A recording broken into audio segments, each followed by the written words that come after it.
Now we're in the second line setting. So basically in the first line setting, we've chosen FOLFOX and bevacizumab. It worked for about a year, which is about average. You'll see what are called progression-free survival rates are times from 10 months, 11 months, 12 months. So very typical to get roughly a year out of that first line regimen. But now the patient's gotten worse, we need to think about second line options. For someone who is on a FOLFOX-based regimen, we very commonly switch to FOLFIRI or irinotecan.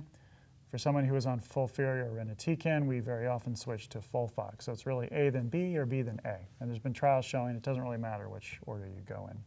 So using FOLFIRI as the backbone here in the second line setting, very common decision to do. Then the question becomes, what about the biologic? And really, there are three different options here.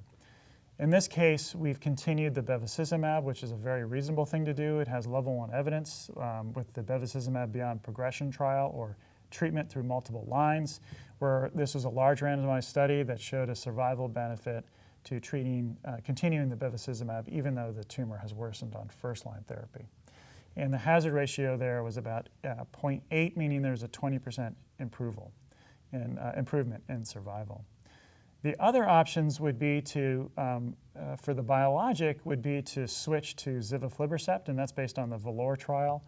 Also had a hazard ratio of 0.8 or 20% improvement. Or to ramucirumab, that was the RAISE trial, also had a 0.8 hazard ratio or 20% improvement in outcome.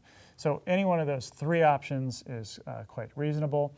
And many people pick bevacizumab because they're familiar with it, and it's also cheaper, actually, but it'd be also quite reasonable to choose zivaflibercept or ramucirumab in the second line setting. The treatment goals in the second line setting remain palliative. And so in making the decision, I think it's important to meet with the patient and really clarify what has been their experience with the first line of chemotherapy. Did they do well? Did they not tolerate it?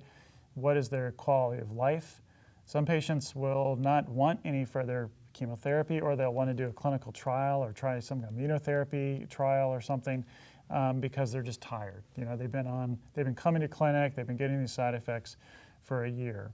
And so I think it is important to sit down with a patient and really clarify, how did things go with the first chemo? Are you still, is your quality of life such that you still want to keep trying this? And I think that can be very helpful in terms of choosing, what type of regimen you're going to use. For patients who tolerate it really well, you might go ahead and just go with FOLFIRI. It's one of the more sort of aggressive options as your backbone. But for patients who did it, you might start thinking about what are typically third-line options, but you might start thinking about using those a little earlier if they're really tired of coming in. And so those are the conversations that you have to have with a patient. Bevacizumab beyond progression has level 1 evidence to support its use.